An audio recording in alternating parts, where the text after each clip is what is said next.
Professor, tá sem som. Seu microfone tá sem som.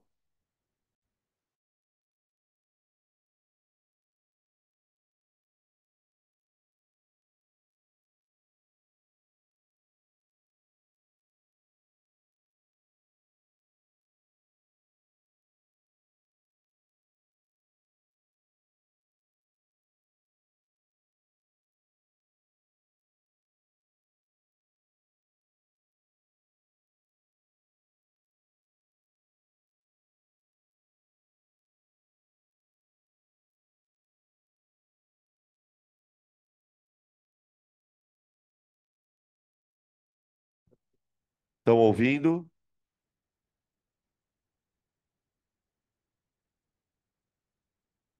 Agora sim. Agora foi. Tá bom, obrigado. E o mouse, para piorar, ele tá com a bateria acabando também. Tá tá meio velhaco.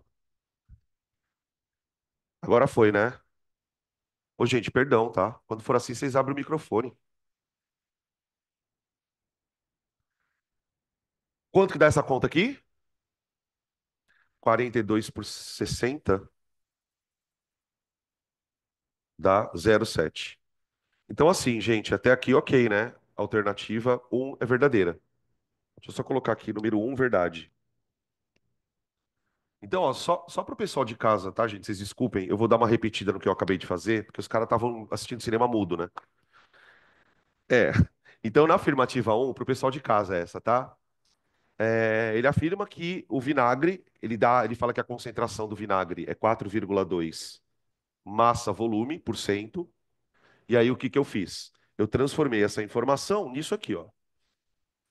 4,2 gramas do soluto em 100 gramas do vinagre. E aí ele afirma, na primeira afirmação, né? Ele afirma que essa concentração em mol por litro é 0,7. Então, o que que eu fiz? Eu peguei essas duas informações e trabalhei em duas partes no problema. Primeiro, eu calculei a massa de vinagre, de ácido, em 1 litro.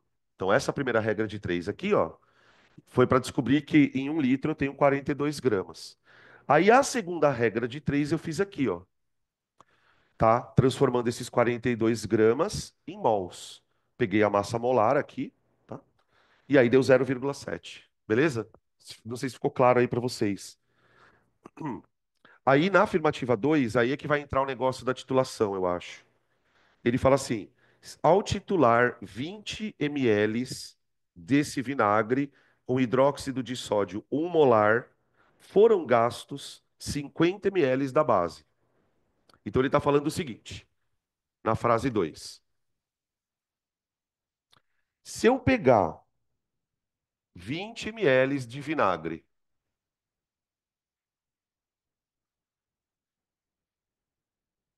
e reagir isso aqui com NaOH na água, e essa base for de 1 mol por litro, ele fala que eu vou gastar um volume de base de 50 ml.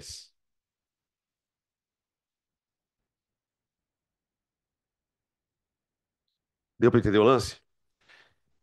Como é que eu verifico se essa frase é verdadeira ou falsa? Bom, primeiro, né? A gente acabou de calcular a concentração do vinagre em mol por litro. Em mol por litro. Então você tem a concentração do vinagre. O que a gente precisa verificar é se, de fato, essa quantidade de vinagre reage com isso aqui, com 50 ml. Como que a gente pode fazer isso? Você pode verificar qualquer uma das informações. Por exemplo, uma forma de você verificar se essa frase é verdadeira é pensando que o ácido acético ele reage com NaOH. Até aí, beleza. Só que ele reage com NaOH, pessoal, em que proporção? Porque essa é a parte importante da história. Vamos lembrar o seguinte: numa reação ácido-base, por que que eu sempre produzo água? Sempre. Porque o ácido é o liberador de H+, a base é a liberadora de OH-, certo? E aí os dois se unem para formar água. No caso dos ácidos carboxílicos, por exemplo, como esse aqui que tem 4 hidrogênios, eu queria destacar esse hidrogênio aqui, ó. Vou colocar ele em vermelhinho. Esse hidrogênio aqui. Esse hidrogênio, gente, ele chama hidrogênio ionizável.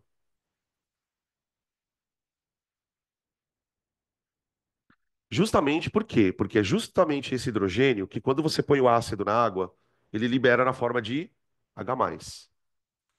Uma coisa que a gente precisa lembrar aqui é o seguinte: não são todos os hidrogênios do ácido que necessariamente reagem com a base. Isso fica muito claro que não são todos os hidrogênios quando você vê ácidos carboxílicos. Cara, você tem ácidos carboxílicos com vários hidrogênios. Só que só esse da ponta reage. Beleza. Esse hidrogênio reage com esse OH na proporção de 1 para 1, para formar a água. A água. Deixa eu colocar aqui. Aí o que que acontece? Isso aqui é meio que um spoiler, né, gente? Porque a gente vai ver isso na parte de ácidos, bases, né? Isso aqui tudo vai ser visto com calma. Aí o que acontece? Toda essa região do ácido aqui, ó, ela fica com uma carguinha negativa. Aqui no oxigênio. Fica assim, ó. É um ânion, né? Ó. E a base que perdeu o OH, sobrou o cátion, que é o sódio, e aí o sódio se liga a estrenzítio aqui, ó. Fica assim a ligação, tá? Isso daqui é um sal, tá, gente? Toda essa reação ela é importante, por quê? Para que eu perceba que a proporção ácido-base é 1 para 1. É 1 para 1. Isso significa, então, que se essa afirmativa for verdadeira, se isso aqui reagiu com isso, significa que eu tenho que ter o mesmo número de mols aqui de ácido e base. Tá, ó. O número de mols de ácido que está na solução do ácido tem que ser igual ao número de mols da base que está na solução da base. Tudo bem até aqui? E aí, gente, vocês acham que é verdade isso? Vocês acham que o número de mols do ácido é igual ao da base? Pensa com calma que talvez você consiga responder isso de cabeça. Talvez você não precise fazer conta para perceber se isso aqui é verdadeiro ou falso. Uma dica, né, é lembrar que número de mols é comando vermelho, camada de valência. Carlos Valério, sei lá, inventa qualquer merda para você guardar essa fórmula. Concentração vezes volume. Então, agora vocês guardam, né? Agora vocês vão guardar. Fala a verdade. Comando vermelho. Pronto. Tem que causar trauma mesmo. Faz ali comando vermelho, ó. 0,7 vezes 20. Ai, professor, tá em ml. Foda-se. Só multiplica, gente, só multiplica isso aqui e vê se isso é igual a isso, ó. Não dá. A hora que você multiplicar isso aqui, você vai ter um certo número de mols. A hora que você multiplicar isso aqui, você vai ter um certo número de mols. Não está igual, ok? O que que significa isso? Significa que se eu misturar isso com isso, vai ter reação? Vai. Mas vai sobrar alguém lá dentro. Quem? Quem que sobra lá dentro? Base. Base por quê? Se você fizer essa conta aqui, ó, CV para o vinagre, você vai encontrar o número de mols do ácido, tá? Que vai dar 14 10 a menos 3. 14 10 a menos 3. E aqui, se você multiplicar, vai dar 50 10 a menos 3. Que eu estou passando para litros, tá? Por isso que tem esse 10 a menos 3. Então, veja, você está multiplicando, vai estar um excesso de base, tá? Ó, o número de mols do ácido, vamos escrever aqui, ó. N do ácido é igual à concentração dele,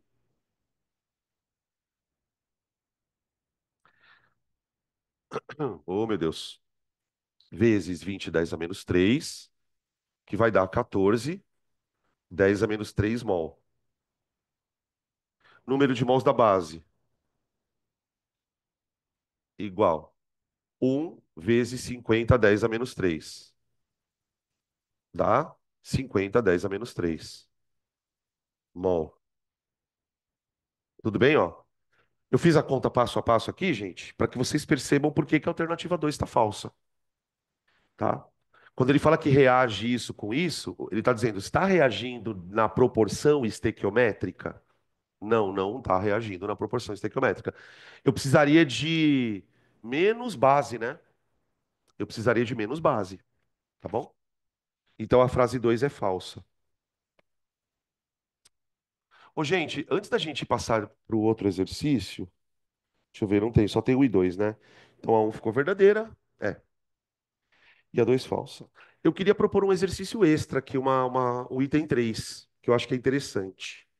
Tá? Bom dia, atrasada, hein? Não, mas está atrasada. Eu também estava atrasado, tá? É? Não.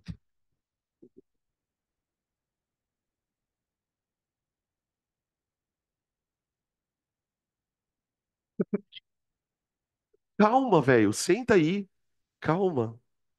Mas é sim. Você é muito exibida, sabia? Porque você tá falando isso só para provar para mim que você estava no carro assistindo aula. Ó, deixa eu só. Espera só um pouquinho, gente, que aconteceu uma coisa ontem, eu preciso estabelecer uma regra com ela aqui. Hoje, a pergunta é só sobre soluções, tá? Verdade, você tá certa, um para um. Ah, tá, calma. Espera aí que vai chegar o momento. Depois eu conto a história pra vocês, tá? Uma história que aconteceu ontem. Fala, Cami. Em nenhum lugar. Não. Se você quer usar o 500 ml, o que que você teria que fazer?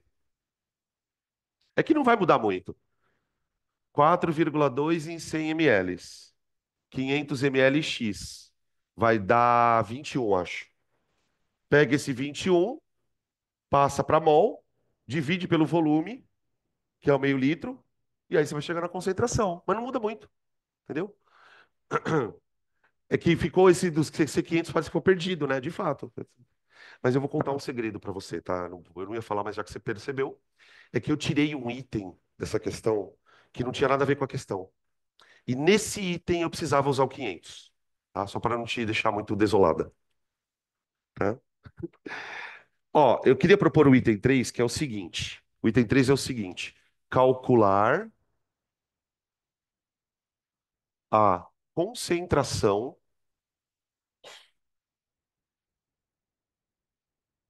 de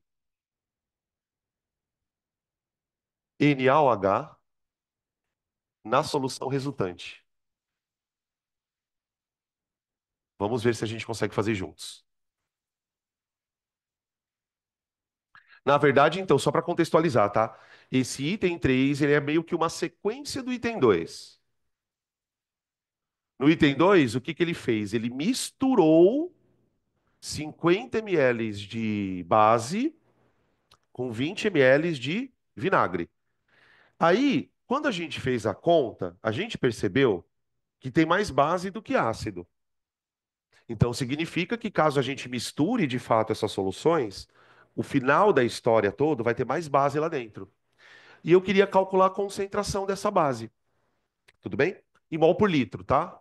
Vamos colocar assim, em mol por litro. Como que vocês propõem a gente fazer isso, gente? Que ideia que vocês teriam?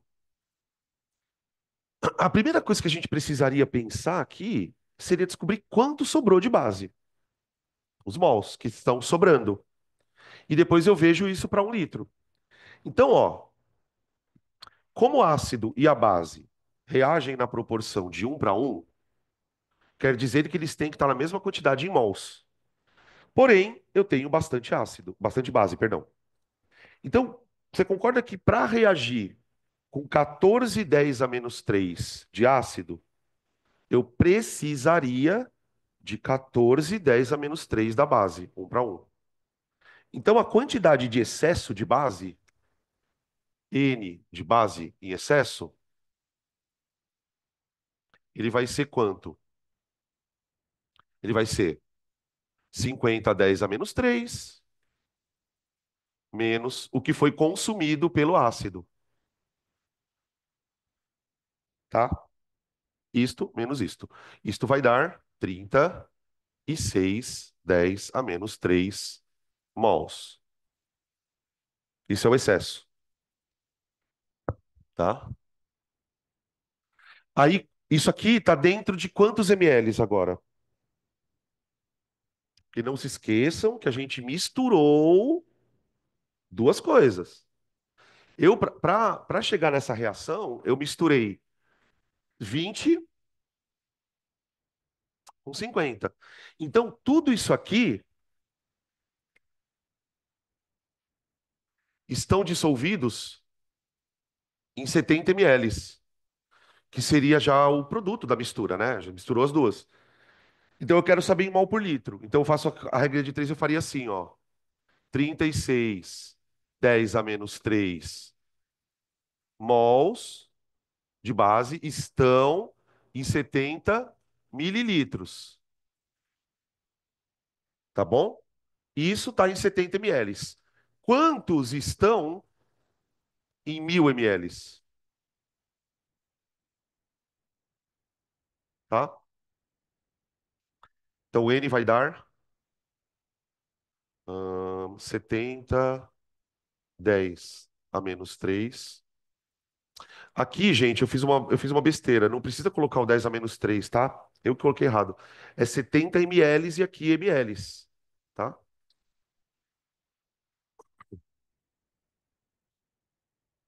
3 vezes 10 a terceira sobre 70. Aqui, ó. Aqui vai dar 10 elevado a zero, vai dar 36 sobre 70. Deve dar. Se fosse por 60, daria 0,6. Deve dar um 0,50 e pouco, alguma coisa do tipo aí. Tô esperando o Carlos agora. Ah, tá, é isso mesmo, né? Meu chat GPT.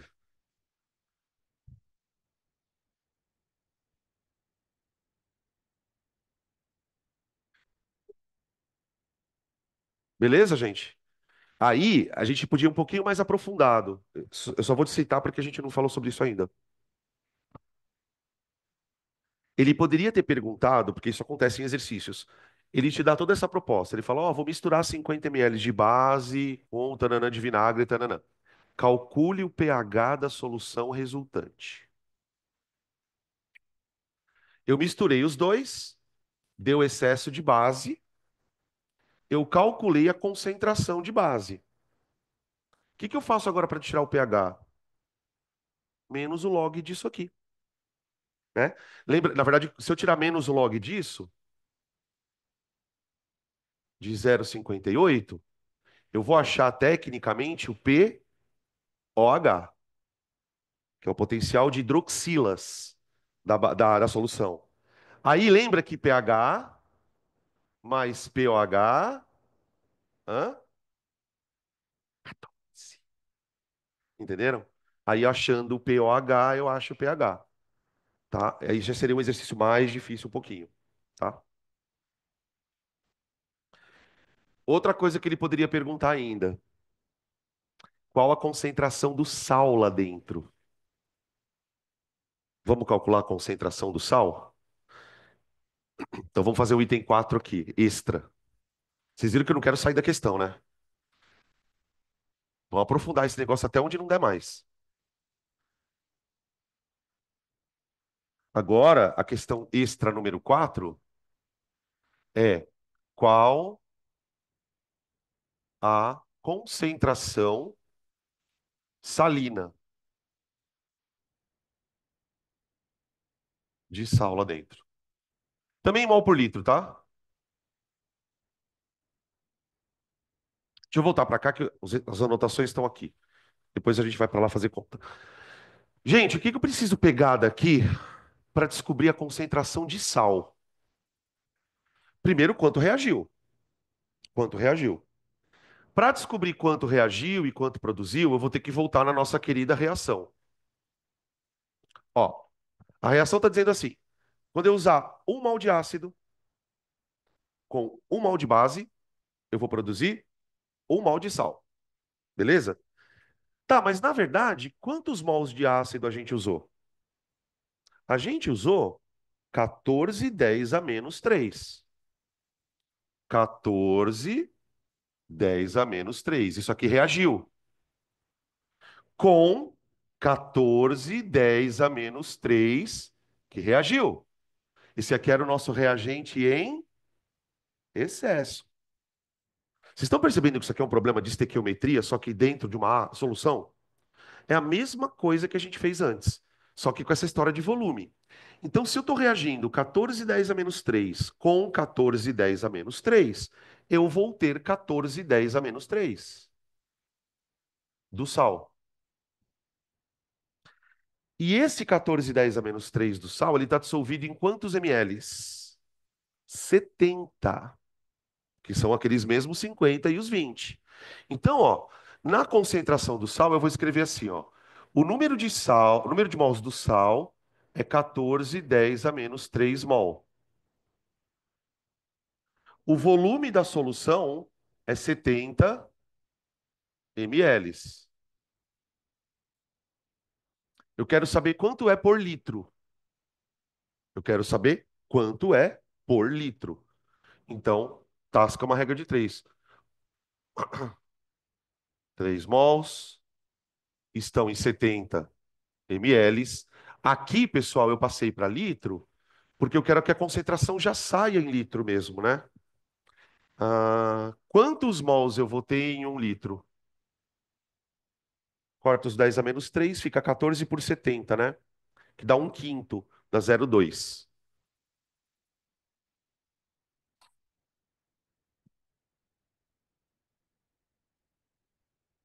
Tá bom? Aí não tem mais o que pedir, gente. Aí não tem mais o que pedir, né? Tá? Quer dizer, até teria, né? Por exemplo, qual a concentração de sódio? Só o sódio. É a mesma. Porque esse sal aqui, ó, ele está dissociado, né, ainda. Na verdade, aqui dentro tem N a mais e essa tranqueirada a menos. Então, ele poderia eventualmente perguntar a concentração do íon solto. Mas, nesse caso, como é tudo 1 para 1, ia ser tudo 0,2. Tá? Beleza? Vamos fazer o próximo. Ah, tá.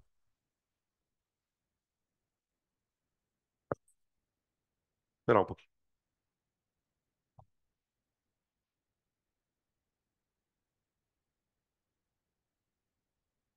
Olha lá a maldição do Enem.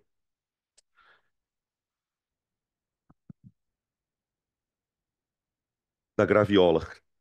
Como é que é a clássica questão da graviola? É o próprio. E tem a do. Tem uma outra aqui, só que essa eu deixei. Esse ano a gente colocou em casa. Aquela do ácido, do óleo, do azeite. Cadê ela? Não tem aqui, será? Não lembro.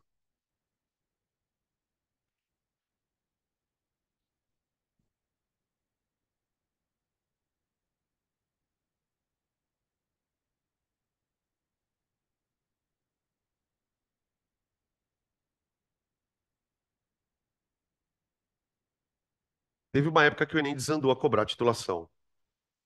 Eles cobraram aí uns 3, 4 anos seguidos. Aí meio que deu uma desaparecida.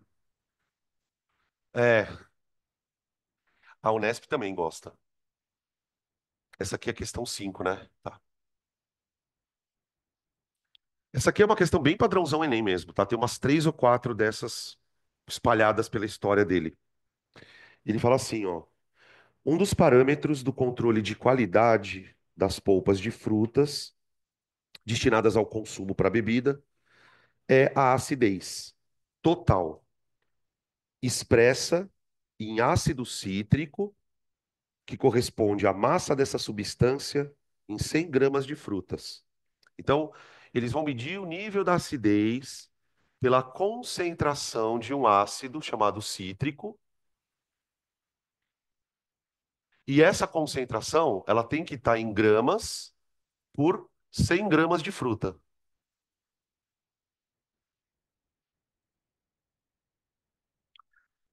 Vamos parar para pensar, gente. O que é uma concentração em gramas por 100 gramas de fruta? É uma porcentagem em massa. Quando você fala, tem 0,5 gramas de ácido em 100 gramas de fruta. Então, uma porcentagem em massa. Uma porcentagem massa-massa seria, né? Aí ele continua. O ácido cítrico, aí do nada, primeiro ele começa falando umas coisas de indústria, né? Aí do nada ele solta essa. O ácido cítrico é uma molécula orgânica que apresenta três hidrogênios ionizáveis. O que significa isso? Que quando esse cara reagir com uma base, ele vai soltar três hidrogênios.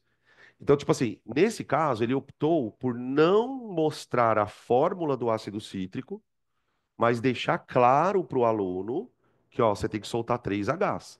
Então, isso, para quem estudou titulação, sabe que vai interferir na proporção, né? Continuando. Ele deu também a massa molar do ácido, ou seja, a gente vai precisar transformar para mol ou grama, tá?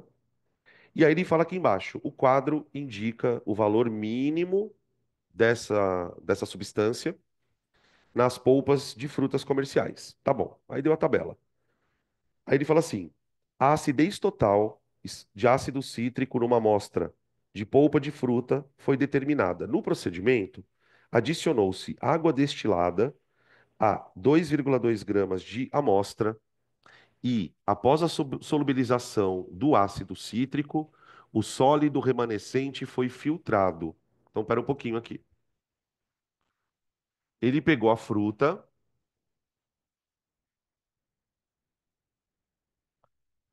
pegou isso aqui, bateu ali num liquidificador, num negocinho e colocou água. Aí virou o suco, tá? Só que daí ele tirou toda aqueles bagaceira, tal, então ele passou por uma filtração. O que ele está fazendo aqui, hein? Vocês sabem? Ele está preparando a polpa de fruta para ser titulada. Ele vai, triturou, bateu lá no liquidificador, taranã, deixou a água misturar bem. Aí vai tirar toda aquela parte sólida, semente, o que tiver ali, só para ficar uma solução. Então, o suco sem o bagaço, gente, seria uma metáfora para a solução, tá? E o que que eu tenho que encontrar aqui dentro? O tal do ácido cítrico, tá? Aí ele continua. Após a solubilização do ácido cítrico, o sólido remanescente foi filtrado. A solução obtida. Então, aqui dentro, eu tenho uma concentração de ácido desconhecida. Lembrando porque isso vai ser importante no final. Esse ácido estava contido em quantos gramas de fruta? 2,2. Depois, o que que eu vou ter que fazer com esse número? Jogar para 100, para poder ver o que acontece. Entenderam já qual é a situação? Então, isso aqui a gente vai usar no final. Eu vou ter que primeiro achar esse trem, descobrir quanto tem em 100 gramas, para depois fazer isso. Aí, no finalzinho, ele solta aqui, ó. A solução obtida foi titulada com uma solução de hidróxido de sódio. Então, esse cara reagiu com NaOH na água na concentração de 0,01 mol por litro, gastando um volume de 24 ml. ml. Dali quer saber quais dessas polpas de fruta pode ser a polpa analisada. Então eu tenho que fazer o seguinte, basicamente, né, resumindo, eu tenho que fazer contas para chegar em quantos gramas de ácido eu tenho em 100 gramas de polpa de fruta, tá? Então, a gente vai ter que fazer meio que um exercício de trás para frente, né? Primeiro a gente faz aqui o cálculo da titulação para poder descobrir a concentração de ácido dentro do suco. Depois eu pego isso e vejo quanto que vai dar em 100 gramas. Então, vamos lá. O ácido tem 3 hidrogênios. A base tem um OH. A gente não precisa nem montar a reação, tá, gente? É só a gente pensar. Cada hidrogêniozinho que tiver aqui vai precisar de um OH daqui. Esse ácido tem 3 hidrogênios para soltar. Então, eu vou precisar, para um ácido, 3 bases. Então, eu vou escrever assim, ó.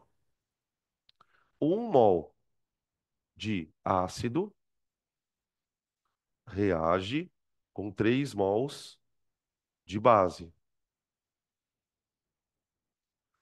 N de ácido, que está dentro do suco, N de base, que está dentro da solução da base. Tá? Você não precisa escrever essa regra de 3 toda hora, tá? Eu escrevo porque isso aqui dá uma confusão. Tá? Então, prevendo que vai dar confusão, eu já não escrevo do jeito normal. Multiplica em cruz aqui, ó. Vai ficar 1 vezes N igual a 3 vezes N ácido. Tá ali.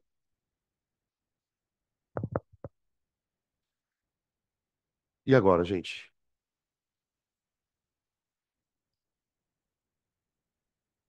O que que a gente faz agora?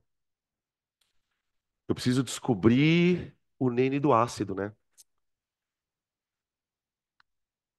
Vamos descobrir quantos mols tem de ácido.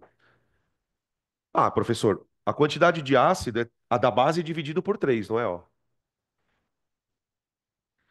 Então vamos fazer o seguinte, vamos achar o da base primeiro.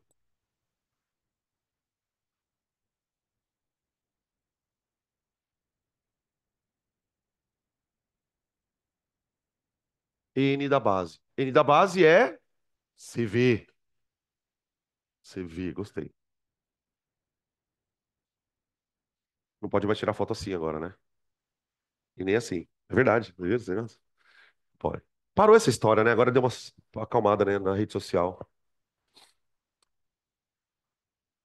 Ó, só que cuidado na hora de fazer essa conta, pessoal, porque aqui precisa estar em litros, tá?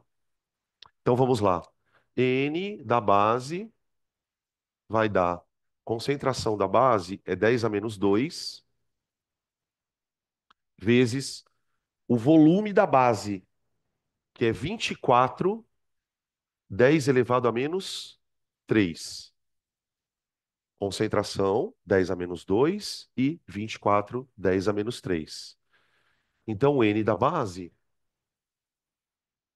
vai dar 24, 10 elevado a menos 5 mols. Mols. Mas não é o número da base que me interessa. Eu quero saber o do ácido. E aí, gente, deixa eu só fazer um comentário aqui. Eu, no meu esquema, na hora que eu fui desenhando o esquema, eu coloquei aqui que a gente precisa encontrar a concentração do ácido, certo? A rigor, eu não preciso da concentração. O número de mols já me é suficiente. Eu não preciso da concentração, tá? Por que que eu não preciso da concentração, gente? Porque no final das contas eu quero saber quantos gramas de ácido tem. Então, o que que eu vou fazer? Eu vou falar primeiro que eu vou pegar essa conta aqui, ó, e vou desenvolvê-la aqui. Então, olha lá. O número de mols da base é igual a 3 vezes o número de mols do ácido. Essa caneta está muito clara. Então fica 24, 10 a menos 3, igual a 3 N ácido. Passa o 3 dividindo, vai ficar aqui o N ácido, é igual a 8, 10 a menos 3 mol por litro. Mol só, mol. Menos 5, verdade, verdade, perdão. Bom.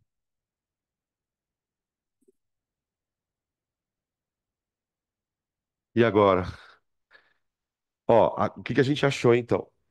Eu achei que aqui dentro, ó, dentro desse suco, tem 8, 10 a menos 5 mol de ácido. Daqui o que que eu posso fazer agora? Eu posso passar isso para gramas, ou então eu posso fazer uma regra de 3 pensando o seguinte: esse ácido que está aqui, ele veio da fruta, não veio aqui, ó? Ele veio de quantos gramas da fruta? 2,2. Quanto teria em 100? Então daqui eu posso fazer por dois caminhos. Ou eu pego aquela quantidade, passo para grama e depois vejo quanto tem em 100, ou eu pego aquela quantidade em mol, vejo quanto tem em 100 e passo para grama. Eu estou fazendo a mesma coisa, só que em ordem diferente. Então, eu vou fazer o seguinte: eu vou fazer isso aqui, ó. Eu vou pegar isso aqui e vou ver quanto tem em 100 gramas. Então, eu vou dizer o seguinte, que esses 8 vezes 10 a menos 5 mols de ácido estão presentes em 2,2 gramas de polpa de fruta. Qual é o número de mols em 100? Tá bom? Ai, contas do Enem. 8 vezes 10 a menos 5. 5, né? É. Vezes 100. Então, que vai dar 8, 10 a menos 3. Dividido por 2,2. Nossa.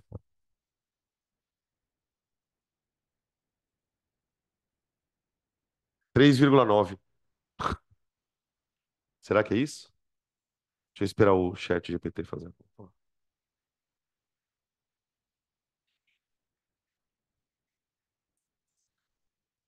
Tá, você fez. Uai, você fez o contrário. Você passou isso primeiro para grama, né? É. É 2,3,6 aqui. Tá. Mols. Ó, isso aqui que eu acabei de achar é a quantidade de ácido que tem em 100 gramas de polpa de fruta. Para eu terminar a questão, o que que eu preciso? Comparar essa informação com a tabela. Só que na tabela, isso aqui está em gramas. Então, a última conta que eu faço, depois de toda essa loucurada, é pegar isso aqui e passar para grama, tá? Aí eu vou usar a massa molar. 1 mol de H3X é igual. É, é 192? 192? A gente podia arredondar para 200, né? Não pode, né? É 3,6, 10 a menos 3 vai dar M.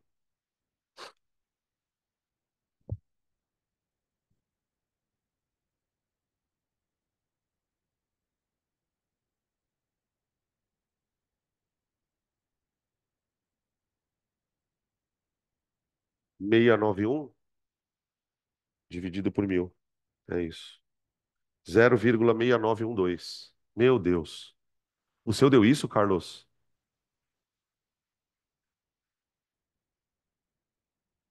Ah, tudo bem. Então vamos deixar no 69 mesmo, né? Grande. Hã? Tá por aí, né? Tá na faixa. Tá na faixa boa. Por 100. Agora tem que ver quem é a fruta. Segundo o Carlos, é a graviola. É graviola? Hã? O caju também tem? Por que o caju também tem?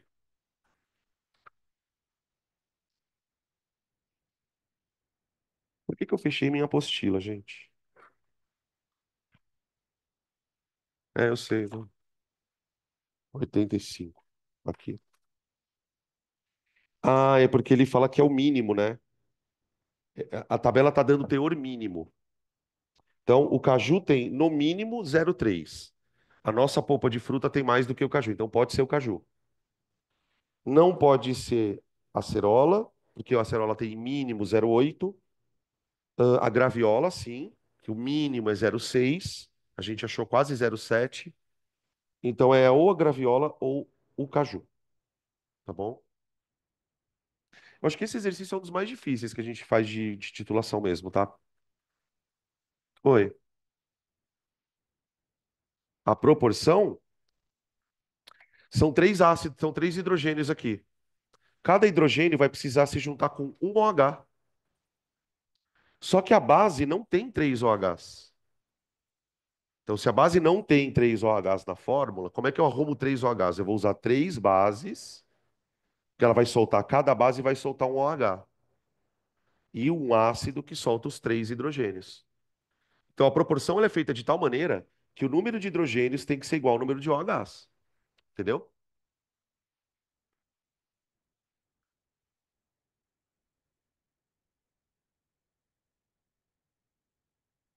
Como assim em cima? Esse 3? De forma nenhuma. Esse 3 é da fórmula do ácido. É um X, é uma molécula que tem três hidrogênios ligados. Esses três hidrogênios, quando eles estão ligados na molécula, eles precisam estar bem no cantinho. É que nem o 2 da água, por exemplo, ó. Por que que o 2 da água fica bem no cantinho aqui? Porque ele está mostrando que os átomos estão ligados no oxigênio. Então, eu não posso colocar esse 2. É diferente de eu escrever isso, ó. Quando eu escrevo isso, eu estou me referindo a uma quantidade de moléculas de água. Então, ó, uma quantidade de três bases. Por que que eu estou usando três bases? Porque cada base me dá um OH. E esses três OHs, os três vão ser usados para reagir com os três hidrogênios aqui, tá? Beleza, gente? Agora o último.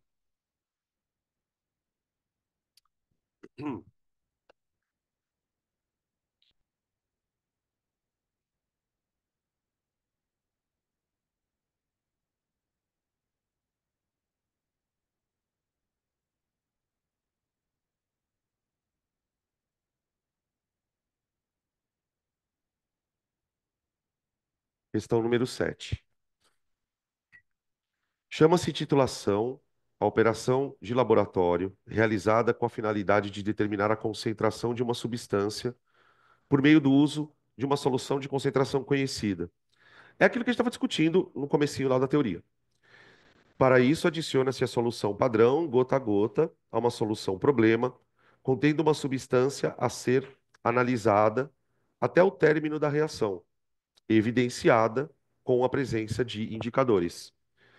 Uma estudante realizou uma titulação ácido-base típica, é, titulando 25 ml de uma solução de CaOH2 e gastando 20 ml de uma solução padrão de ácido nítrico. Então ele titulou CaOH2, ele usou 25 ml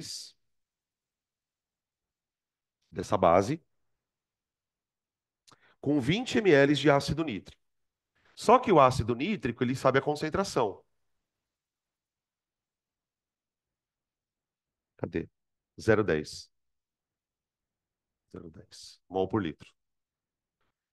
E aí ele quer saber o seguinte: qual que é a. Ele quer a equação balanceada e a concentração da solução de CaOH2. Bom, vamos lá.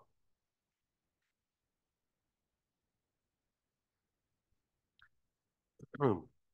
Reação ácido-base, de novo. Bora lá. Ó, nossa queridinha base tem duas hidroxilas. Então ela vai liberar dois OHs. O ácido só tem um hidrogênio, um hidrogêniozinho. Então, para que eu consiga reagir os dois, eu vou precisar de duas moléculas de ácido. Duas moléculazinhas de ácido para uma de base. Como nesse caso ele pediu para montar a reação, vamos terminar. Eu vou formar duas águas. Duas águas. Ó, para quem ainda não pegou esse negócio, gente, pensa sempre o seguinte, ó. Quando você põe um 2 aqui, é como se você quisesse dizer que você tem dois H+. Não só dois H+, né? Você também tem dois NO3-. O legal é porque assim, né? Deixa eu fazer um parênteses aqui. Normalmente, quando a gente vai fazer um balanceamento de uma reação, a gente costuma balancear a reação átomo por átomo. Então você balanceia primeiro o nitrogênio, depois o oxigênio, e assim vai. Quando a reação é de neutralização, tem um macete bem legal que facilita a tua vida.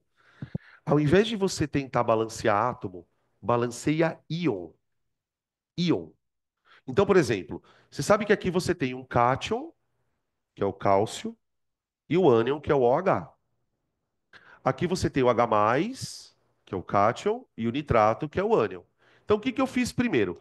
Eu peguei os dois H+, e cada um deles eu juntei com o OH-. Formei as duas águas. Então, esse tipo de reação ela é legal porque, ao mesmo tempo que você vai montando ela, você já está balanceando. Aí a segunda molécula é o sal. O sal eu tenho um cátion, que esse aqui é o cátion. Qual que é a carga dele, gente? Dois mais, né? Dois mais. E na hora que eu multipliquei o ácido por dois, lembrando que eu multipliquei por causa do hidrogênio, eu também multipliquei o nitrato por dois. Então, esses dois nitratinhos vão ligar ao cálcio. Aí lembra da aula de ligação iônica. Eu escrevo assim, ó. CaNO3, 2. Tá bom? Tem várias reações que acontecem dessa forma, do que eu estou me referindo, né? Que forma eu estou me referindo? O cátion de uma molécula se combina com o ânion da outra. E vice-versa, né? Isso é o que a gente chama, assim, genericamente, de dupla troca. Dupla troca. A neutralização é um exemplo, tá? Então, a primeira parte do exercício está montada. Agora ele quer a concentração da base. Bom, proporção entre ácido e base. Vamos lá. 1 mol de base precisa reagir com 2 mols de ácido. Assim como N, base, está para N, ácido. O nosso objetivo ao fazer essa regra de três é descobrir a proporção entre eles. Multiplique em cruz, fica 2N base igual a N ácido.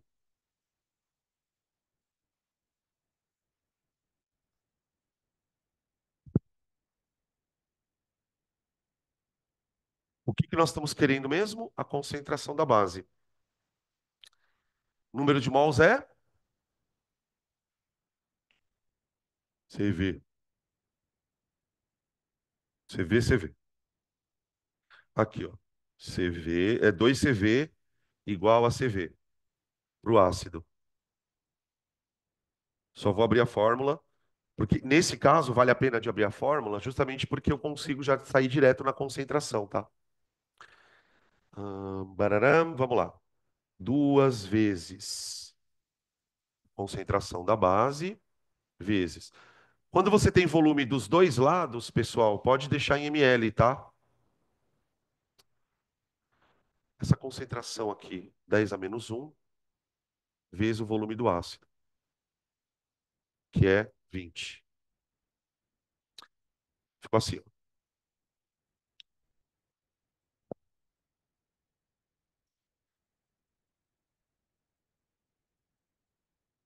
Hum,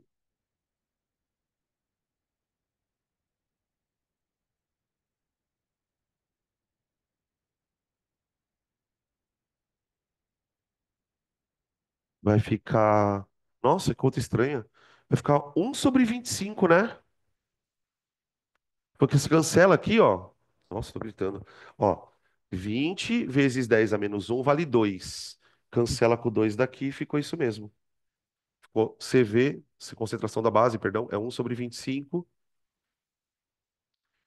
Se fosse 100, daria 4, 0,4, 0,04.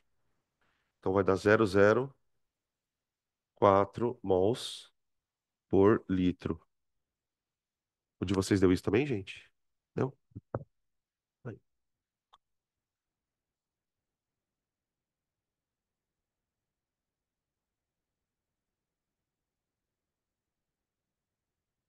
Beleza?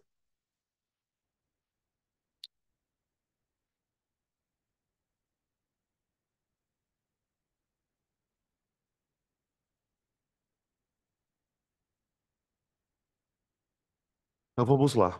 Deixa eu fazer um negócio aqui rapidão.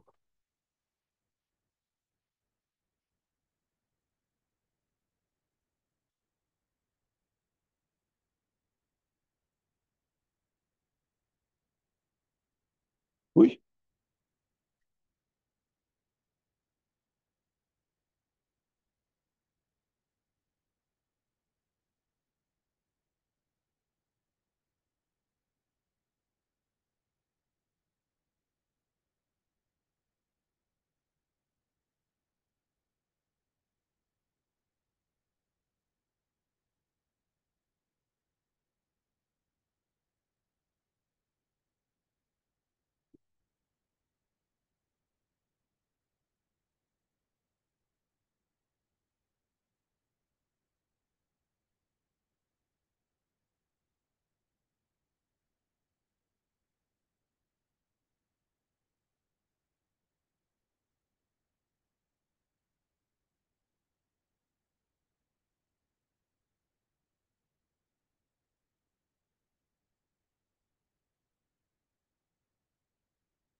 Então, gente, olha só. O que eu vou fazer agora?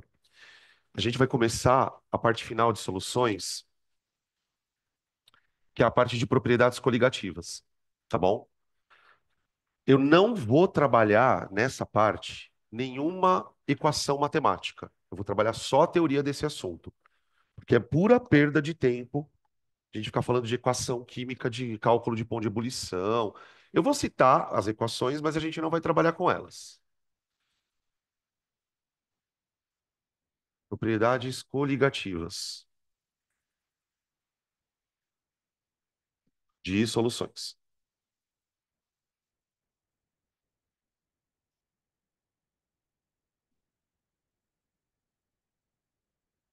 É uma sequência da parte de soluções, só que a gente vai discutir muito mais aspectos teóricos do que conta propriamente, tá?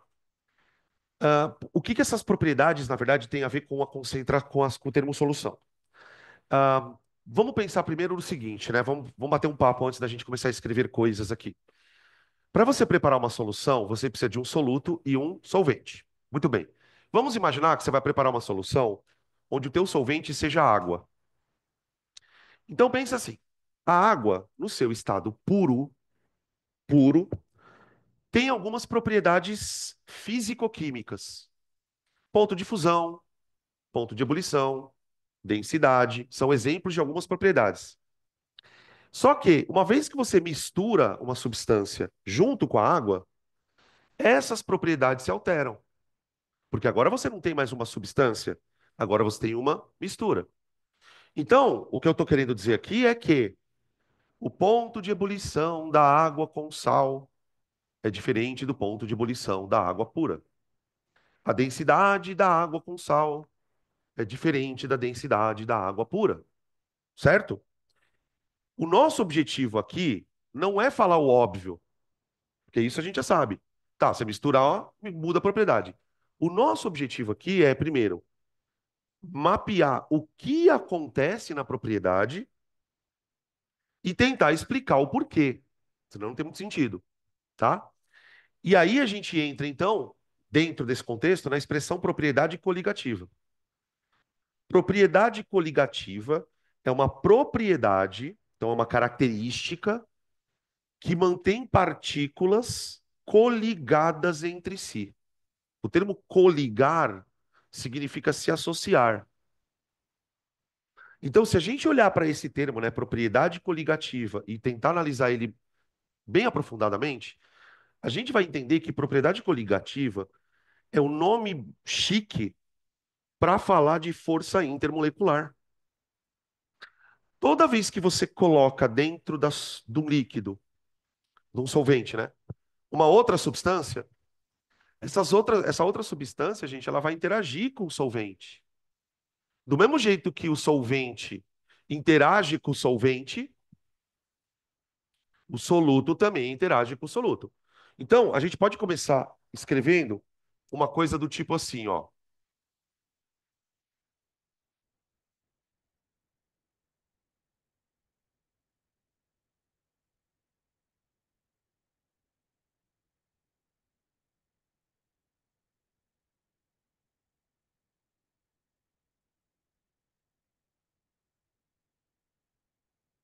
Então, ó, vou fazer um esqueminha para a gente tentar resumir isso que eu estou falando. Quando você tem uma substância no seu estado puro, as interações moleculares, elas são feitas entre solvente e solvente. Aí essa interação, ela pode ser uma ponte de hidrogênio, ela pode ser uma dipolo induzido, a gente vai discutir isso na parte de interações. Mas existe lá a interação. Agora, isso aqui é no líquido puro. Agora, se eu estou falando de uma solução, eu tenho que considerar que na solução eu não tenho só moléculas de solvente, eu também tenho as moléculas do soluto. Então, quando a gente produz uma solução, você vai ter, além da interação solvente-solvente,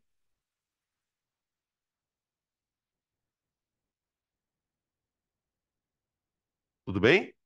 Que essa interação continua existindo, até porque o solvente, na maioria dos casos, ele está numa quantidade absurdamente maior do que o soluto, né? Só que agora eu passo a ter também um outro tipo de interação, que é a interação soluto-solvente.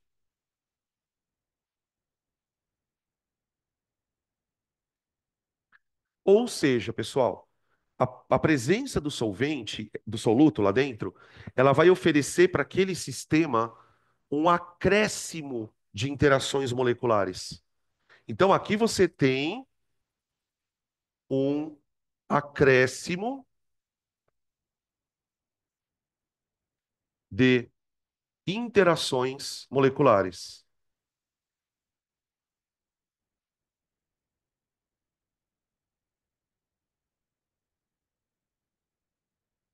Altera, opa, um acréscimo de interações moleculares altera as propriedades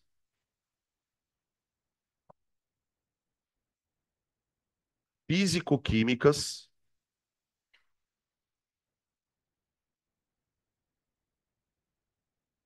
do solvente. Isso aqui acho que é a forma mais resumida da gente entender o que são essas propriedades coligativas. As propriedades coligativas São propriedades relacionadas a tipo interação molecular que, quando ocorrem, mudam as propriedades do solvente. Então, se você comparar o solvente puro e o solvente com alguma coisa, você vai perceber que essa mudança de propriedade aconteceu, tá? E essa mudança de propriedade tem a ver com o soluto. Tem um monte delas. A gente vai discutir quatro, tá? Que é a alteração de pressão de vapor, alteração no ponto de ebulição, alteração no ponto de congelamento e pressão osmótica, tá? Dessas quatro, as mais importantes são a pressão de vapor e a pressão osmótica, tá? Beleza? Então, para todo tipo de pergunta que eu fizer daqui para frente, a tua resposta vai ser sempre a mesma, porque houve um acréscimo de interações moleculares, tá? É tipo só isso aí que é para responder. Vamos começar com a mais foda. Peraí, quanto tempo eu tenho de aula? Tá, dá tempo. A propriedade mais foda que tem, né, dessas alterações que a gente está discutindo aqui, a alteração mais difícil de entender é o problema da volatilidade. Volatilidade. De maneira geral, o que eu vou falar aqui pode ser resumido na seguinte frase: toda vez que você colocar um soluto dentro de um solvente, você vai observar uma perda de volatilidade. Isso é o resumo da história. Só que para entender isso de forma técnica, a gente precisa começar falando do conceito de pressão de vapor. Ahn, o termo volátil é um termo que todo mundo meio que usa, assim, né? A gente entende de maneira bem simples o que significa ser volátil. Só que o que a gente precisa olhar para poder entender a história é que essa volatilidade, gente, ela é mensurável. Então, por exemplo, todo mundo sabe que se você deixar cair acetona ou álcool ou coisas dessa natureza, o líquido evapora muito mais fácil. E a água já não evapora tão fácil. Então a gente tem essa percepção de que as coisas evaporam de maneira diferente. Só que para medir isso, a gente vai ter que criar uma grandeza. A gente vai ter que inventar uma grandeza para poder dizer o quão volátil é uma coisa. Não simplesmente olhar para aquilo e falar, isso é volátil. Essa grandeza se chama pressão de vapor. Então, como que ela funciona? Imaginem, eu vou primeiro fazer o desenho para você entender a ideia. Depois eu escrevo. Imagina que eu quero medir a volatilidade de um líquido. Então, se eu vou medir a volatilidade de um líquido, obviamente eu tenho que deixar ele evaporar. Mas eu vou fazer o seguinte: eu vou colocar o líquido aqui dentro. Então, aqui eu tenho um líquido. E aí eu vou fechar esse líquido numa câmara, e isso em qualquer laboratório de física tem, uma câmara a vácuo. Essa câmara é uma câmara blindada, tipo, não consegue entrar nem sair nada, e ela está acoplada a um medidor de pressão ambiente. Isso aqui é um barômetro. Um barômetro, tá? São os aparelhos que medem pressão. A medida da pressão de vapor, ela funciona assim. Você vai lá, põe o líquido lá dentro, só que inicialmente aqui está vácuo. Aqui está vácuo. Então o barômetro estaria marcando zero de pressão. Você põe o líquido aqui, numa certa temperatura, isso é importante. Você tem que medir a temperatura do líquido. Depois a gente vai falar sobre isso. E deixa esse líquido lá, tipo, o dia inteiro. Deixa. Conforme você vai observar isso aqui, se você toda hora falar, dá uma olhadinha, você vai perceber que o barômetro, que estava marcando uma pressão zero, ele começa a fazer isso aqui, ó. Pressão interna, em função do tempo.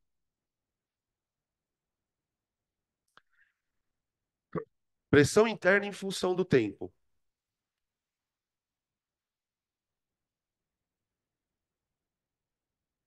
Aqui.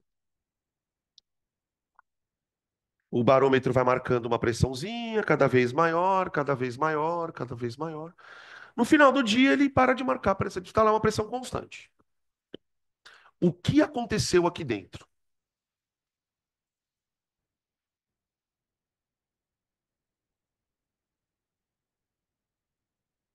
Vamos lá, por partes. Primeiro, por que que a pressão começou em zero? Tava vácuo. Não tinha nada lá dentro. Por que que a pressão começou a aumentar? Porque o líquido começa a evaporar. Gente, entenda que a palavra evaporar é diferente de ferver aqui, hein? Eu não estou esquentando o bagulho. Ele está simplesmente evaporando. A água aqui do meu café, ela está evaporando. Eu estou transpirando, eu estou evaporando água. O processo de evaporar, ele é um processo natural. Ele vai acontecer a qualquer temperatura. Agora, então o líquido ele começa a evaporar. Então, pelo fato dele começar a evaporar, essa campânula, ela começa a ficar cheia de moléculas de gás. É o líquido na forma de gás agora, né? De vapor. Então agora eu tenho um sistema de duas fases. Tem uma fase gasosa e uma fase líquida. Ok. Aí a pressão vai aumentando, aumentando, aumentando, aumentando. Só que daí tem um certo ponto aqui que a pressão para de aumentar. Por quê, gente? Será que o líquido parou de evaporar? Ele continua a evaporar. Só que agora ele está em equilíbrio. Equilíbrio com o quê? Com o processo inverso. Isso é uma coisa que acontece sempre que o sistema está fechado. Se você deixar esse copo aberto aqui, gente, primeiro que a pressão nunca vai aumentar lá dentro, porque o líquido vai simplesmente evaporando e vai embora. Só que o que que acontece? Quando aqui dentro fica saturado de vapor, essas moléculas de vapor, elas começam a retornar para o estado líquido. Você tem aqui um equilíbrio de fases. Você tem isso aqui, ó.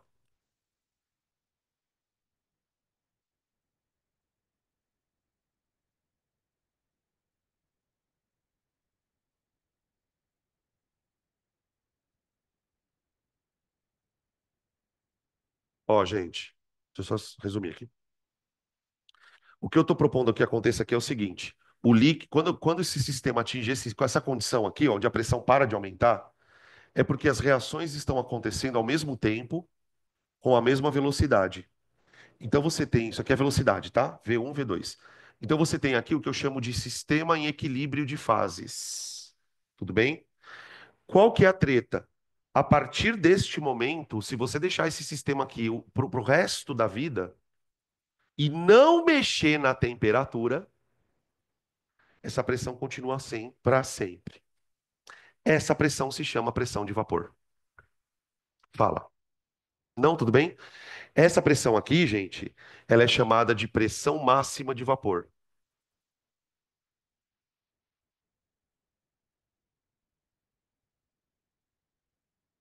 De vapor.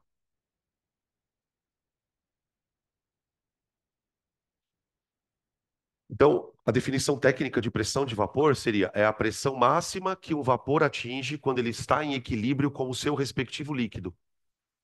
Escrever aqui, ó. A pressão de um vapor quando em equilíbrio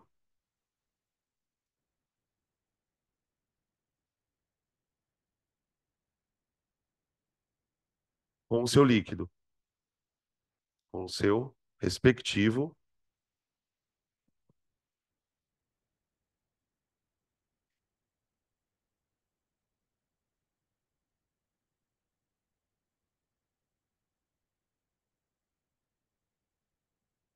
tá bom? Pense em tudo isso. Agora eu vou fazer uma pergunta do tipo advogado do diabo. Aqueles alunos crica, sabe? Que barulho foi esse? Vocês escutaram o barulho?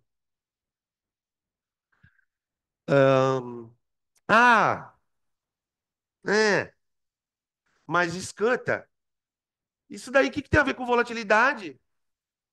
Por que que para medir isso, por que que para entender volatilidade eu preciso de uma medida tão complexa dessa?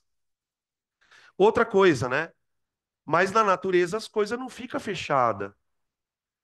Qual que é a vantagem de mandar um livro fechado? Primeiro que Se eu mantiver o negócio fechado, eu consigo medir uma pressão de equilíbrio. Só que tem um detalhe. A partir do momento que você institui uma forma de medir essa pressão, você pode fazer isso com líquidos diferentes. E aí é que começa a coisa legal. Por quê? Porque se eu colocar aqui dentro água, se eu colocar aqui dentro éter, se eu colocar aqui dentro álcool, e todos estiverem à mesma temperatura, vocês acham que a pressão vai ser a mesma? É aí que está a história. Por quê? Se porventura um líquido tiver mais facilidade de evaporar, quando ele entrar em equilíbrio, aqui vai estar mais cheio de vapor.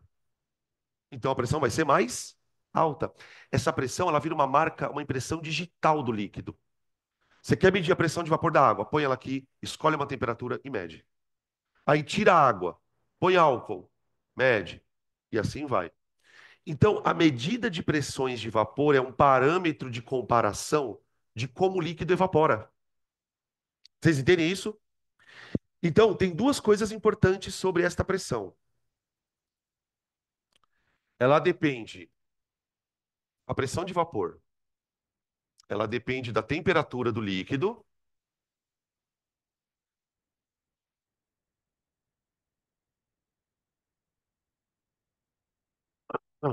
tá? E também depende do tipo de líquido. Depende do tipo de líquido.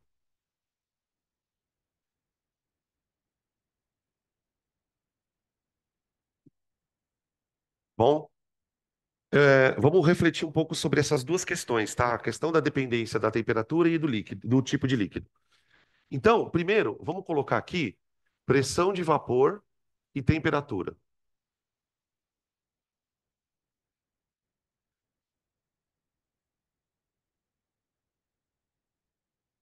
Vamos para a explicação macro. Macro não. Vamos para a explicação não. Vamos para o que acontece com a pressão. Então, imaginem agora que eu vou fazer a seguinte experiência, pessoal. Eu vou colocar ali o líquido para medir a pressão de vapor dele, só que eu vou fazer esse experimento em várias temperaturas. Primeiro eu coloco o líquido a 10 graus e meço a pressão de vapor. Depois eu coloco ele a 15 graus e meço a pressão de vapor. Eu vou fazendo isso, sei lá, no intervalo de 5 em 5 graus, enfim. De tal maneira que no final da história, eu vou ter um gráfico de pressão de vapor em função da temperatura. Tá bom? Esse tipo de gráfico é bem famoso, viu, gente? Um pequeno detalhe aqui sobre essa questão da pressão. A gente, quando estudou pressão lá nos gases, a gente falou muito do Pascal e do ATM, né? Aqui, normalmente, os caras gostam do milímetro de mercúrio, tá? Ah, merda. Beleza? Beleza. Se eu pegar todos os dados do meu experimento, pressão de vapor 10 graus, pressão de vapor 15 graus, pressão de vapor e assim for, eu vou encontrar uma curva assim, ó. Curva de pressão de vapor em função da temperatura. Curva de pressão de vapor em função da temperatura. Então, por exemplo, se você quiser saber qual a pressão de vapor da água numa dada temperatura, é só fazer isso aqui no gráfico. Ah, qual a pressão de vapor? Vou dar um exemplo. Esse exemplo, na verdade, tem um motivo bem especial. Se aquela água ali, ó, tiver a 100 graus Celsius,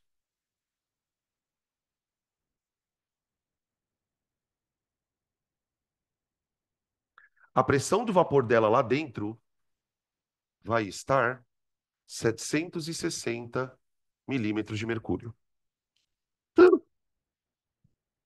Ninguém assustou? Só eu e a Bianca? Que pressão é essa, gente? É a pressão ao nível do mar. Tudo bem isso? A pressão ao nível do mar, que é 1 atm, também equivale a 760 milímetros de mercúrio. Então significa que se a água estiver aqui a 100 graus, o vapor dela aqui dentro está exercendo uma pressão de 1 atm. Tudo bem? Se eu colocar a água aqui a 90 graus, a pressão vai estar um pouquinho menor. Se eu colocar 60 graus, vai estar um pouquinho menor, e assim por diante, tá? Não, o fato dele ser assim ou assim é um problema mais de função mesmo, tá?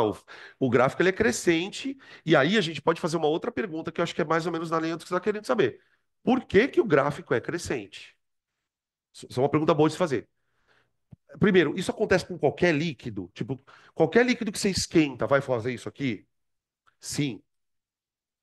Então, por que isso acontece? A resposta, de novo, vai para o equilíbrio. Gente, para eu medir a pressão de vapor, eu não tive que fazer essa porcaria entrar em equilíbrio, porque senão eu não conseguia medir a pressão. Lembra que todo equilíbrio pode ser deslocado? E lembra quais são os fatores que deslocam equilíbrios? Um deles é temperatura. O que que acontece, gente? Para um líquido virar vapor, o que que esse cara precisa? De energia, de calor, de calor. Então vocês concordam comigo que o processo de evaporação é endotérmico e o processo de desevaporação é exotérmico?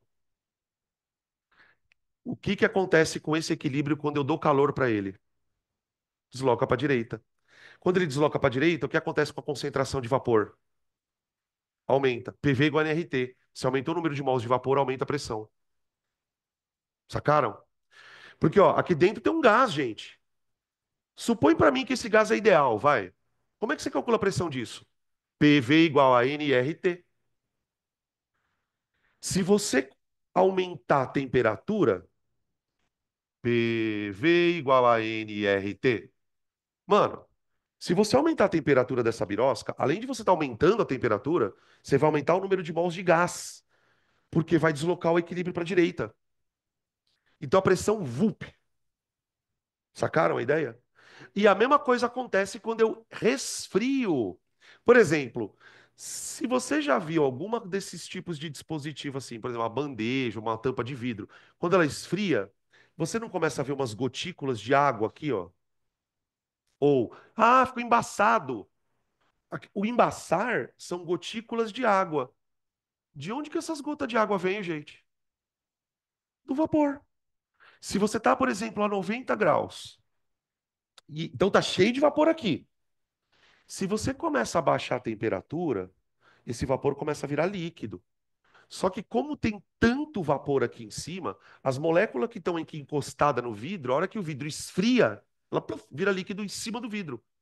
Por isso que fica todo ele úmido ali por dentro, tá? Manjo, tudo bem? Então você concorda que aqui dentro eu posso escolher a pressão que eu quiser, desde que eu mexa na temperatura. Tudo bem?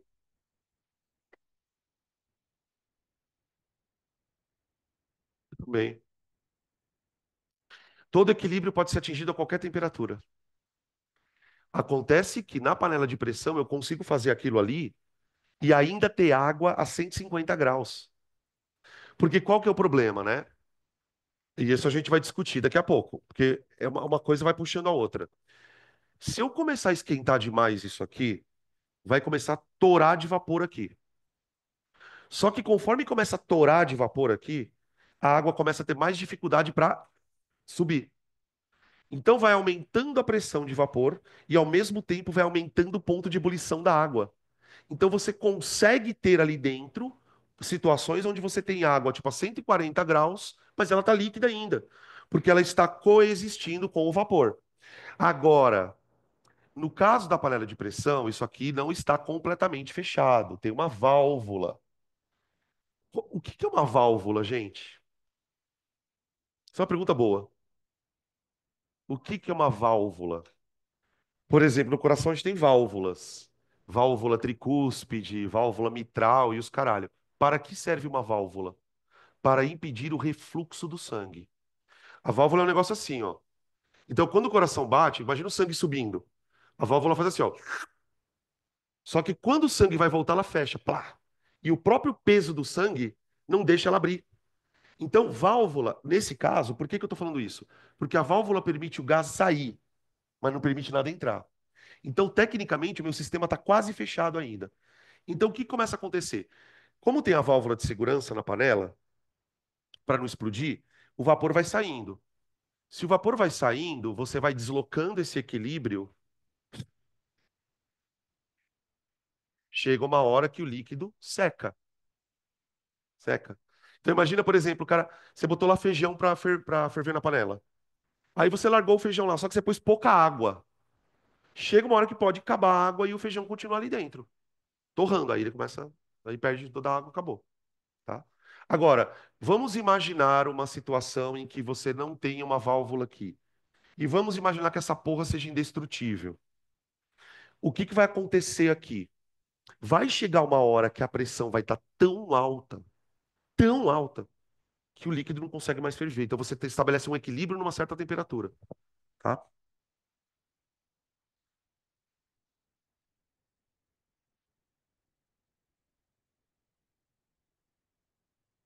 A limitação é o recipiente. O que vai acontecer, se você esquentar demais, a água some daqui também. Não tem o que fazer.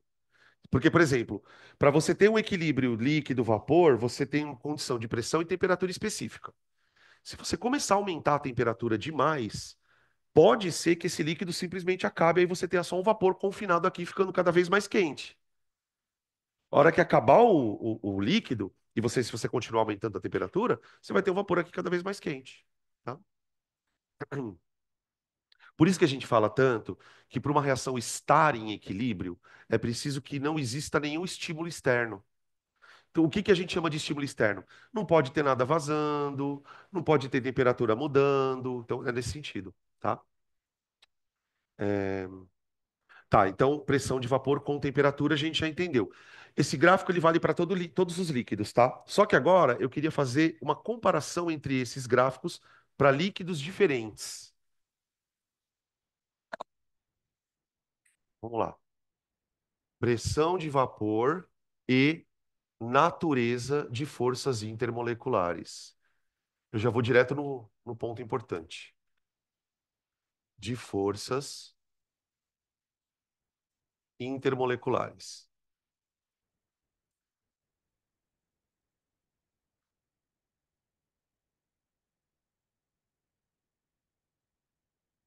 Então, gente, o experimento aqui é repetir as curvas de pressão, só que para líquidos diferentes.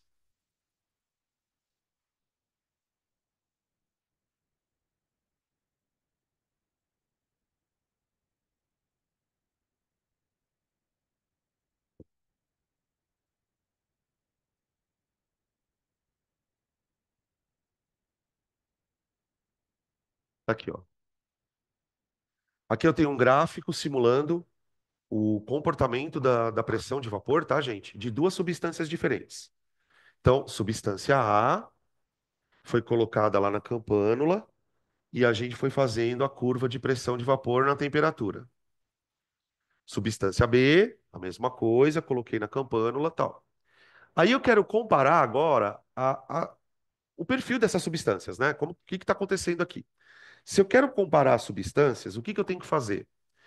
Eu posso fazer isso de dois jeitos. Por exemplo, eu posso escolher uma temperatura qualquer aqui no gráfico, ó.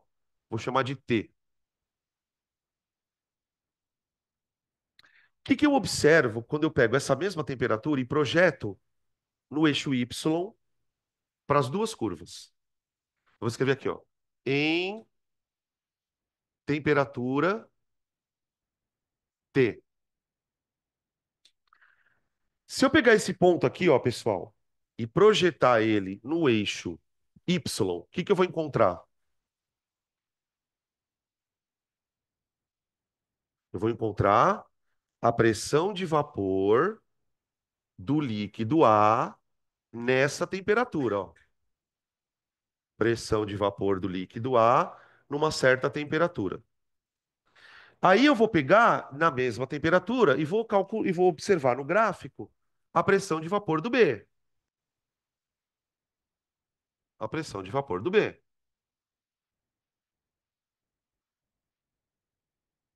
que a gente percebe, pessoal? A gente percebe que nessa mesma temperatura, a gente tem a pressão de vapor do B maior que a pressão de vapor do A. Também percebemos que esse comportamento ele se mantém a qualquer temperatura que você escolha. Você pode escolher numa temperatura mais baixa, você vai ver que a pressão de vapor do B é maior que a do A.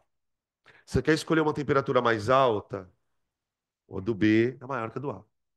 Isso significa que, se você colocar os dois líquidos ali dentro na mesma temperatura, qual deles produz mais vapor? O B. Porque se a pressão está maior, é porque ele produz mais vapor. Uai, mas professor, os dois não estão na mesma temperatura? Então, então eles não têm a mesma agitação? Tem. Por que que um evapora mais que o outro? Interação molecular. Se um líquido evapora mais que o outro numa mesma temperatura, pessoal, é porque as interações moleculares são mais fracas. São mais fracas. Sei lá, por exemplo, isso aqui poderia ser a acetona e isso aqui poderia ser a água, por exemplo, tá? Os líquidos que têm pressões de vapor mais altas, eles são representados em curvas mais acima, tá vendo, ó? É um gráfico bem fácil de você visualizar mesmo, tá? Porque as curvas elas são bem paralelinhas e você tem curvas acima e curvas abaixo. Então, ó, na temperatura T, a pressão de vapor de B é maior que a pressão de vapor do A, certo? Então nós vamos ter que falar o seguinte, olha, como que a gente representa, né? Como que a gente se refere a esse fenômeno? Aí eu vou usar o termo volatilidade. Então eu vou dizer assim, ó, portanto, B é mais volátil que A.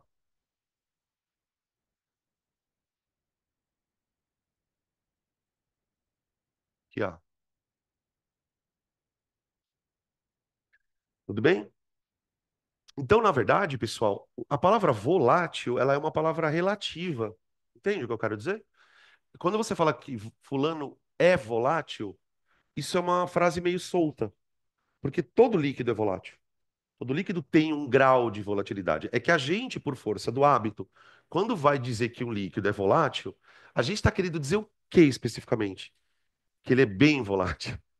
Está dizendo que a pressão de vapor dele é maior. Então, a gente vai estabelecer o seguinte: para você dizer quem é mais volátil do que quem, você precisa conhecer a pressão de vapor. E aí vem a explicação, né? A volatilidade tem a ver com a interação de forças intermoleculares. Então, eu vou escrever assim, ó. As forças intermoleculares, as forças intermoleculares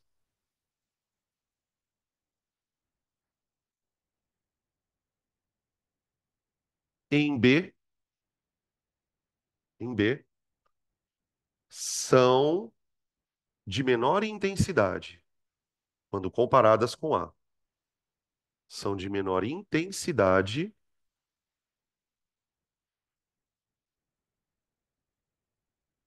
quando comparadas com A.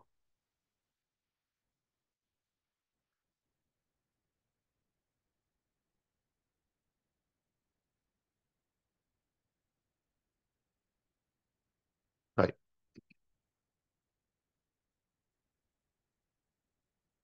tá? Ou são parênteses. Essa é a parte que eu mais acho legal de soluções. Eu não tenho que ficar fazendo conta. E porque tem um pouco de equilíbrio junto, né? Oi.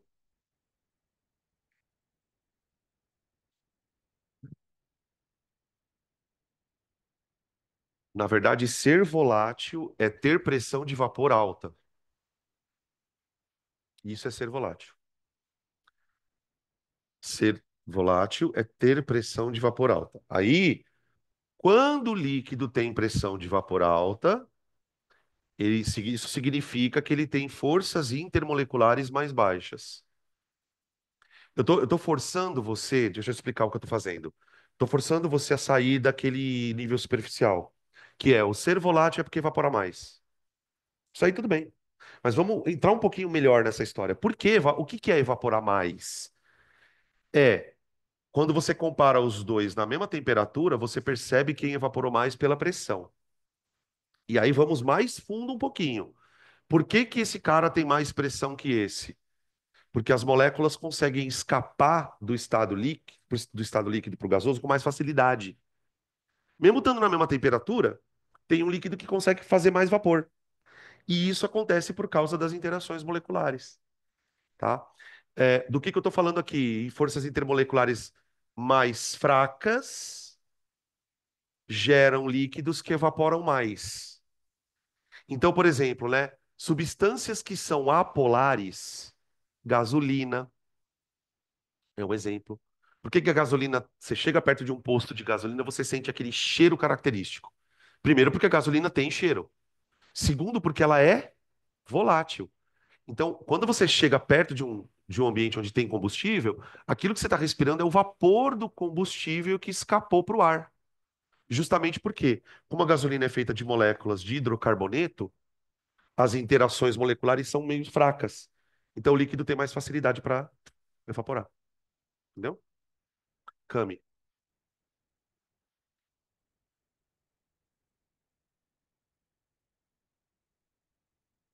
Vamos chegar lá? Sim, pode, pode. Pode sim. É, bom, essa pressão, como eu falei para vocês, né? Essa pressão de vapor ela é uma propriedade do líquido. Cada líquido tem a sua. Porém, eu posso alterar a pressão de vapor de um líquido. Não só com a temperatura. Eu posso tacar um negócio dentro do líquido. Então aqui a gente começa, depois de toda essa parafernália aqui a gente começa a discutir os efeitos coligativos propriamente. Eu primeiro precisava situar a gente nessa história de pressão, porque agora o que que eu vou fazer? Eu vou produzir um efeito tonoscópico. O nome é puta feio, esquisitão, mas eu vou traduzir. Efeito tonoscópico. O efeito tonoscópico se refere à perda de volatilidade. Perda de volatilidade. O que significa isso? Abaixar a pressão de vapor. O líquido perde volatilidade. A pressão de vapor dele muda. Mas não porque você esfriou ele. Ele vai perder pressão de vapor porque tem alguma coisa lá dentro se coligando com o líquido. Se coligando, ó. Isso aqui, gente. O, a presença do soluto, ela vai introduzir aqui dentro mais forças intermoleculares, além das forças do solvente. Então, olha o que acontece. Eu vou primeiro fazer o gráfico e depois eu coloco a explicação do lado. Ó, todas as explicações de efeito coligativo a gente faz com esse gráfico, tá, gente? Por isso que eu coloquei ele aqui, ó.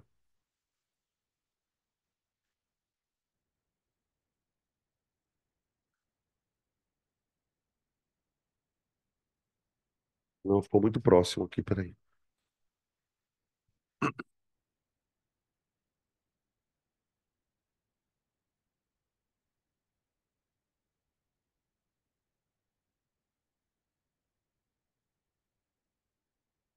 Pronto.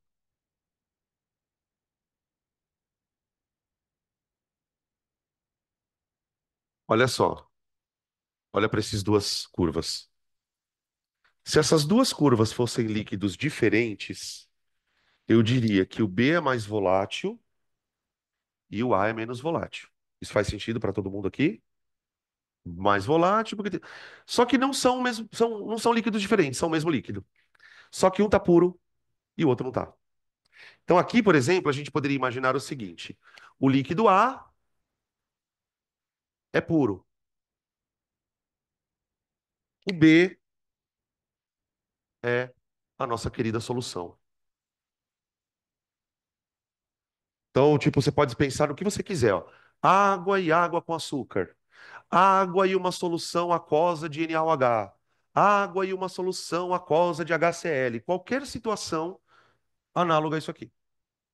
Então, o que que a gente vai perceber? Escolhe uma temperatura. De novo, escolhi a temperatura. Ou compara as pressões de vapor. A pressão de vapor do B está aqui, ó. Do A, perdão. Pressão de vapor do A está aqui, nessa temperatura. A pressão de vapor do B está aqui.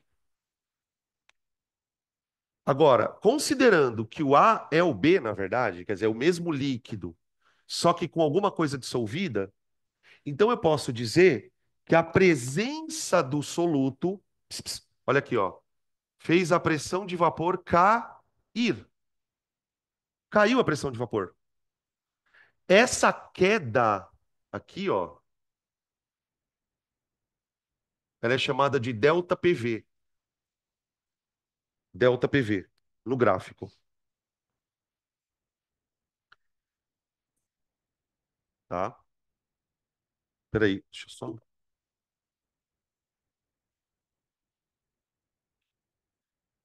O que que é essa delta PV? É a perda de pressão de vapor que o líquido sofreu porque você colocou um soluto. Tudo bem? Então vamos escrever isso aqui, ó. Deixa eu escrever aqui, ó. O que que é o delta PV? É a queda da pressão de vapor do solvente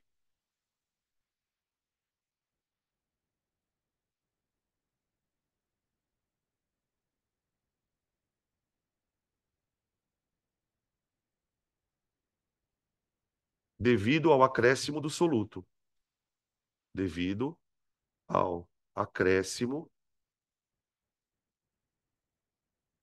do soluto.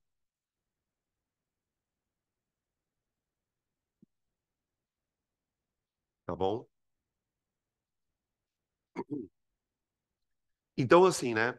Dentro desse contexto, a gente já tem várias possibilidades de questões, né? Veja, eu só estou explorando o contexto da pressão de vapor, tá? Então, você vai ter questões, por exemplo, esse tipo de questão aqui é bem comum, tá, ó, gente? O cara te apresenta um gráfico assim, com duas ou três curvas, e te propõe possíveis estruturas. Então, em vez do cara falar o que que é, ele te dá duas estruturas. Sei lá, um álcool e um aldeído. E aí ele pede para você encaixar as estruturas nas curvas. Então, para esse tipo de exercício, que o aluno tem que ter noção, né?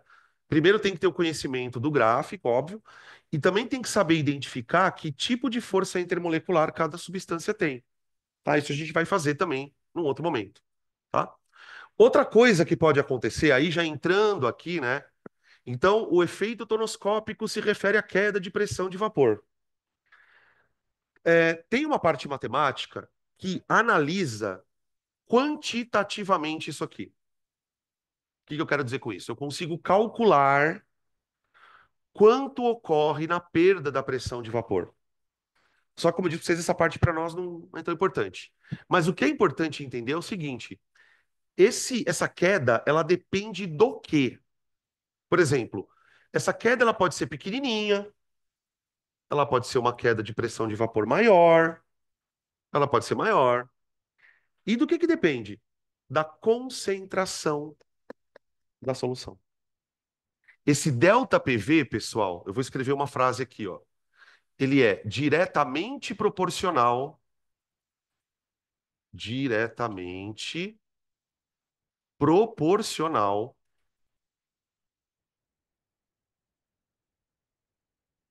ao número de partículas dispersas.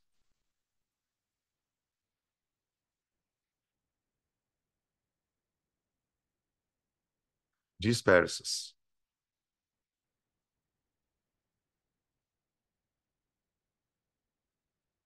Vocês entendem o que isso quer dizer, pessoal? Quando ele fala em partículas dispersas, ele está falando partículas dispersas de quem? Do soluto. Está dizendo assim, olha, quanto mais partículas de soluto eu tiver, mais interações coligativas eu terei e, portanto, a pressão de vapor cai mais. O líquido fica menos volátil, tá? Beleza? Isso também abre possibilidade para outros tipos de exercício. Vou ver se eu consigo dar um exemplinho para vocês. Ah, tá, que bosta. Eu vou parar então por aqui, tá, gente? Na próxima aula a gente, na próxima quarta-feira, a gente dá continuidade aqui, tá bom?